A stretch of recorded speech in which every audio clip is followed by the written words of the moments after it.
नमस्कार साथियों इस टॉपिक में आप जानेंगे कि अगर किसी व्यक्ति ने आपके खिलाफ झूठी एफआईआर कर रखी है तो आप उसमें से अपना नाम कैसे निकलवाएं, इसका प्रोसेस क्या है।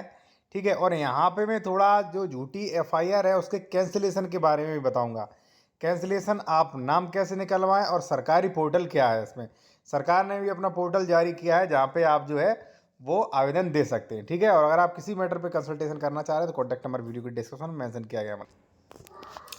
सबसे पहले आपको ये समझना चाहिए कि झूठी एफआईआर, किसी भी व्यक्ति पर झूठी एफआईआर लिखवाना, दर्ज कराना कानूनी अपराध है और इसमें उतनी ही सजा, जैसे मान लीजिए आप किसी व्यक्ति पर झूठी एफआईआर दर्ज करवाते हैं उसमें जिसमें उसे 5 साल तक का कारावास हो सकता था, तो अगर सिद्ध हो गया कि आपने झूठी एफआईआर करवाई थी तो ऐसी कंडीशन में आपको भी जो है आपके ऊपर भी एफआईआर होगा और आपको 5 वर्ष का कारावास होगा।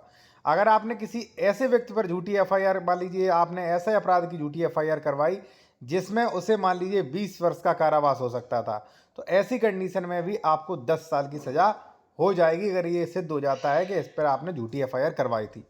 चलिए साथियों, हम आते हैं और आपको बताते हैं कि एफआईआर रद्द कैसे करवाएं, वो आप समझ लीजिए। ठीक है, और देखिए जो लोग नॉर्मल व्यक्ति हैं वो ये ई बुक ले सकते हैं। इसमें आपको काफ़ी कानून की जानकारी मिल जाएगी जिससे आप पुलिस प्रशासन जो भी है मान लीजिए उनसे बातचीत कर सकते हैं और कार्रवाई, फर्स्ट जो कार्रवाई होती है वो आप कर सकते हैं। ठीक है, जैसे मान लीजिए एफआईआर लिखने के नियम, एफआईआर रद्द कराने के नियम, गिरफ्तारी के नियम, समन वारंट, ठीक है, कब्जा हटवाने के लिए और नॉर्मल वसीयत दान वगैरह सबके पीडीएफ मिल जाएंगे। ठीक है ना, आरटीआई, किसी भी विभागीय अधिकारी के खिलाफ शिकायत करना, ये सारी चीज़ें जो है वो आपको मिल जाएंगी। अगर लेना है तो व्हाट्सएप पे मैसेज कर सकते हैं और ये ई बुक ले सकते हैं तुरंत। ठीक है, देखिए साथियों, एफआईआर रद्द करवाने की, देखिए सबसे पहले तो मैं आपको बता दूं कि एफआईआर रद्द तभी होगी जब एफआईआर प्रथम दृष्टया ये लगती है कि झूठी है। ठीक है, ऐसा नहीं कि आपने किसी का मान लीजिए हत्या कर दी 307, या मान लीजिए कोई संज्ञेय मामला है आप पहुंच गए हाई कोर्ट के भाई एफआईआर रद्द हो जाए, ऐसा नहीं होगा। वहां पे प्रथम दृष्टया लगता है कि एफआईआर गलत तरीके से है तो वहां पे एफआईआर रद्द हो जाएगी। ठीक है, अब जैसे मान लीजिए मैं आपको बता दूं, आपने सुना होगा एक एक मशहूर लोक गायक हैं जिनका नाम नेहा सिंह राठौर है। उनकी एफआईआर रद्द कराने के लिए पहुंची थी हाई कोर्ट, हाई कोर्ट से एफआईआर रद्द हो गई। ठीक है ना, और सुप्रीम कोर्ट से भी एफआईआर रद्द हो गई। उन्होंने ये कहा कि भाई जो है आप इसका जांच होने दीजिए, हम एफआईआर रद्द नहीं करेंगे। ठीक है, अब देखिए मामला ये है कि प्रथम दृष्टया मान लीजिए कोई आपके ऊपर एफआईआर करवाता है कि भाई आपने जो है वो चोरी की है दिनांक 3 समय 8 बजे।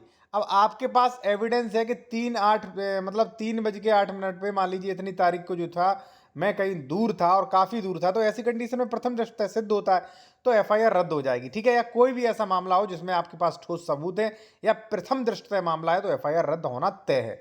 इसका प्रोविजन कहाँ किया गया वो भी आप समझ लीजिए साथियों। ये जो भी है इसका प्रोविजन किया गया है सीआरपीसी 482। अब देखिए ये नए एक्ट में दूसरा कोई सेक्शन होगा, नया एक्ट जो है वो BNSS है। ठीक है, तो 482 में प्रोविजन किया गया है उच्च न्यायालय हाई कोर्ट को एफआईआर रद्द करने की असाधारण शक्तियां मिली हुई हैं। इसका उद्देश्य किसी भी व्यक्ति के खिलाफ दर्ज हुई झूठी एफआईआर यानी कि दुर्भावनापूर्ण एफआईआर को रद्द करके न्याय दिलाना सुनिश्चित करना है। धारा का उपयोग करके कुछ महत्वपूर्ण नियम और कारण सीआरपीसी 482 में जो है वो दिए गए। सीधा आप ये समझ लो, जो अगर आप निर्दोष हैं तो आपकी एफआईआर रद्द होने के चांसेस हैं, एफआईआर रद्द निश्चित होगी। ठीक है, अगर आप निर्दोष हैं तो।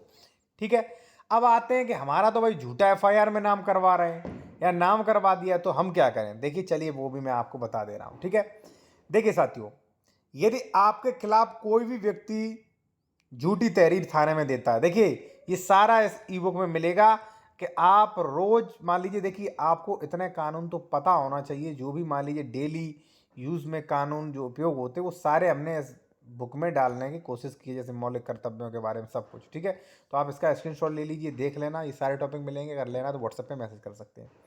देखिए यदि आपके खिलाफ कोई झूठी एफआईआर तहरीर थाने में देता है, तहरीर, ठीक है, आपको पता लग जाए, तो आप अगर मान लीजिए कोई मामला गंभीर है तो आप किसी खास व्यक्ति को भेजकर जो भी मान लीजिए आपके पास उसके खिलाफ ऑडियो रिकॉर्डिंग, वीडियो रिकॉर्डिंग, जो भी एविडेंसेस हैं वो आप दे सकते हैं उस थाना प्रभारी को, या वो जो भी मान लीजिए सब इंस्पेक्टर जो इसमें अन्वेषण कर रहा है उसको दे सकते हैं कि महोदय ये देखिए इसमें आपको हेल्प मिलेगी। ठीक है, पहला मान लीजिए उसने घूस खा लिया, क्योंकि पुलिस तो होती है रिश्वतखोर, अधिकतर होती है, और पुलिस से ज़्यादा है राजस्व विभाग रिश्वतखोर।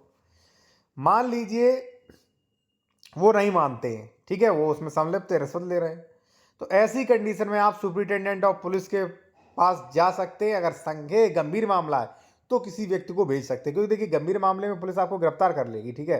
ऐसा मामला जो 7 वर्ष या 7 वर्ष से अधिक कारावास का है, तो उसमें पुलिस आपको बिठा लेगी, ठीक है।